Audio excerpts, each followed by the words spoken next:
너 인자야, 너는 날카로운 칼을 가져다가 삭도로 삼아 내 머리털과 수염을 깎아서 저울로 달아 나누어 두라. 그 성읍을 에워싸는 날이 차거든 너는 터럭 3분의 1은 성읍 안에서 불사르고 3분의 1은 성읍 사방에서 칼로 치고 또 3분의 1은 바람에 흩으라. 내가 그 뒤를 따라 칼을 빼리라. 너는 터럭 중에서 조금을 내 옷자락에 싸고 또 그 가운데에서 얼마를 불에 던져 사르라. 그 속에서 불이 이스라엘 온 족속에게로 나오리라. 주 야훼께서 이와 같이 이르시되 이것이 곧 예루살렘이라. 내가 그를 이방인 가운데에 두어 나라들이 둘러 있게 하였거늘. 아멘. 오늘 본문 말씀을 가지고 이것이 곧 예루살렘이라 라는 제목으로 함께 은혜의 말씀을 나누기로 하겠습니다. 에스겔서 4장에 이어서 오늘 5장에서도 하나님은 행위 예언을 말씀하시고 예루살렘에 임할 하나님의 심판을 포로지에 있는 유다 백성들에게 말씀해주고 계십니다. 오늘 5장 함께 읽은 말씀 본문에서는 하나님께서 에스겔 선지자에게 머리털과 수염을 깎는 예언 행위를 통해서 예루살렘에 하나님의 심판이 임할 것이라고 말씀해주고 있습니다. 어제 저희 수요 예배 때 케냐 투르칸의 정수민 선교사님을 통해서 하나님 어떤 사역을 하고 계시는지 영상을 저희들 함께 다 보면서 말씀만으로 들었을 때도 우리가 또 은혜 받고 기억이 되지만 보여주신 영상을 통해서 저렇게 40도 50도 되는 뜨거운 날씨에 저 사막에서 저렇게 많은 사모하는 투르카나 성도들이 함께 모여서 예배드리고 있구나.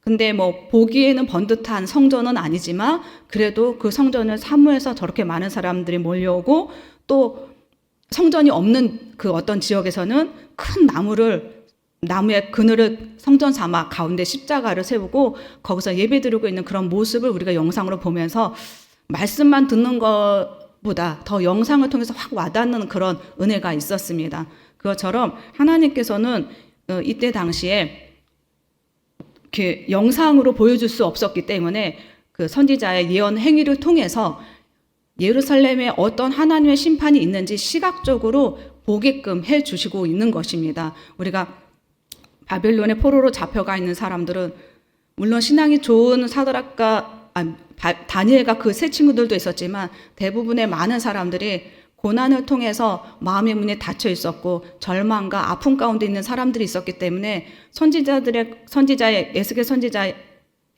그런 어떤 평범한 말씀으로는 귀 기울일 수가 없었습니다. 그래서 하나님께서는 선지자에게 이런 예언 행위를 통해서 시각적으로 더 그들에게 집중하게 하셨고 더 들은 말씀을 기억하게 하는 그런 예언 행위를 통해서 그들에게 말씀을 해주고 계시는 것입니다. 오늘 본문 말씀을 통해서 두 가지로 한번 살펴보기로 하겠습니다. 첫 번째로는 예루살렘의 심판 비유를 말씀해주고 있습니다. 예루살렘에 하나님께서 그 땅에 남아있는 사람들에게 세 가지 방법으로 심판할 것을 예언 행위를 통해서 말씀해주고 계시는데요. 하나님은 에스겔 선지자에게 머리카락과 수염을 깎으라라고 말씀하십니다. 이 머리털과 수염을 깎는다는 것은 여러 의미가 있습니다. 첫 번째로는 그 백성을 완전히 하나님께서 멸하시겠다라는 뜻을 갖고 있습니다. 이사야서 7장 20절에 보면 그날에 주께서 하수 저쪽에서 새내어 온 삭도 곧 아수르 왕으로 내 백성의 머리털과 발털을 미실 것이요 수염도 깎으시리라 라고 말씀해 주신 것처럼 하나님은 이스라엘 백성들의 어떤 죄악으로 말미암아 대적을 통해서 그들을 멸하시겠다고 말씀해 주신 것을 볼 수가 있습니다. 여러분, 머리털과 수염이 자라면 어떻습니까? 내가 원하는 대로 잘 다듬어지면 괜찮지만 내가 원하지 않는 대로 다듬어지지 않고 이렇게 막 엉성하면 자르게 되어 있죠. 그것처럼 하나님께서는 이스라엘 백성들을 이렇게 완전히 잘라버리시겠다, 버리시겠다, 불필요한 것들은 제거해 버리시겠다라고 말씀해 주시는 것입니다. 그리고 또 머리털과 수염을 깎는 의미는 수치와 굴욕을 상징합니다. 사무엘하 10장 2절에 보면 한온이 다윗의 신하들을 잡아 그들의 수염 절반을 깎고 그들의 의복의 중동 몰기까지 자르고 돌려보내매 하신 것처럼 이때 한온이 다윗이 신하들에게 머리털 그 수염을 자르는 것은 그들에게 수치를 준 것입니다. 그것처럼 오늘 에스겔 선지자에게 머리카락과 수염을 자르라고 말씀해 주신 것은 그 수치를 예루살렘 성에 있는 모든 사람들에게 주겠다라는 것을 의미해 주고 있습니다. 그리고 또 머리털과 수염을 깎는다는 것은 애곡을 나타내는 것입니다.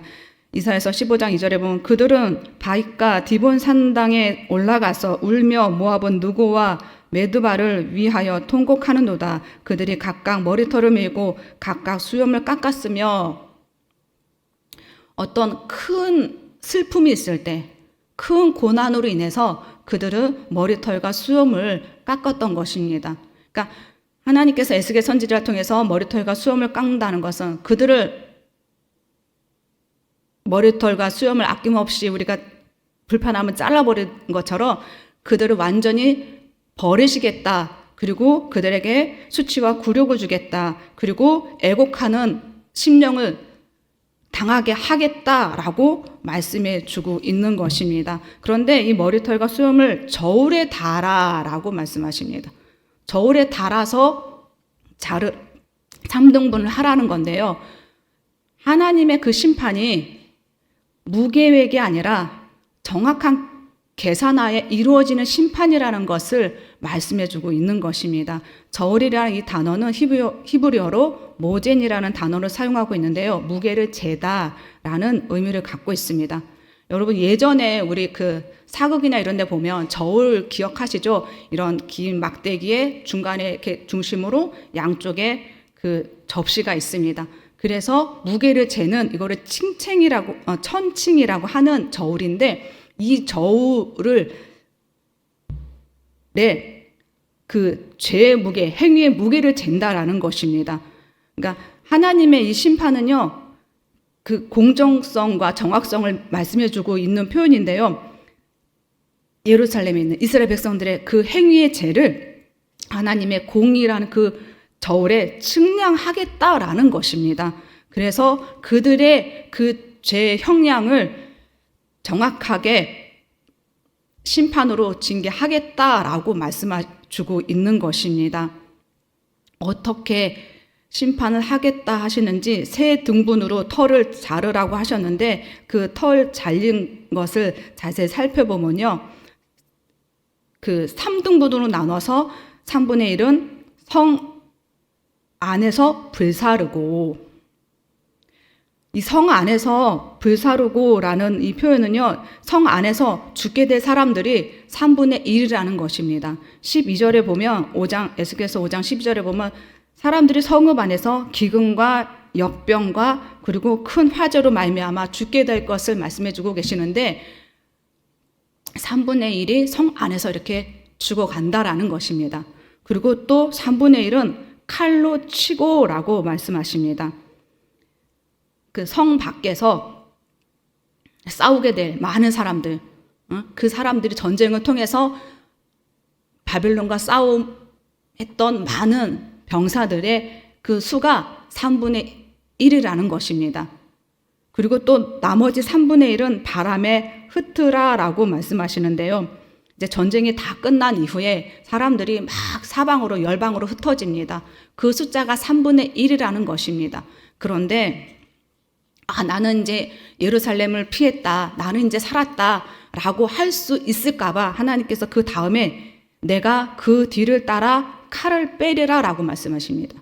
그 3분의 1이 열방으로 흩어지면서 나는 살았네 라고 생각할 수 있을까봐 하나님은 내가 그 뒤를 따라 칼을 빼리라 하면서 그 도망한 사람들, 바벨론에 가 있지 않고 열방으로 도망한, 애구로 도망한, 사방으로 도망한 그 사람들은 결국 하나님께서 그 재앙을 통해서 그들을 끝까지 추적해서 그들을 사망케 하신다라고 하나님께서 정확하게 말씀을 하시면서 죄로 인한 예루살렘에 남아있는 백성들의 심판이 이렇게 엄중함을, 정확함을 말씀해 주시고, 그 다음에 이 모든 것들을 머리털과 수염을 통해서 행위 예언으로 알려주고 계시는 것입니다.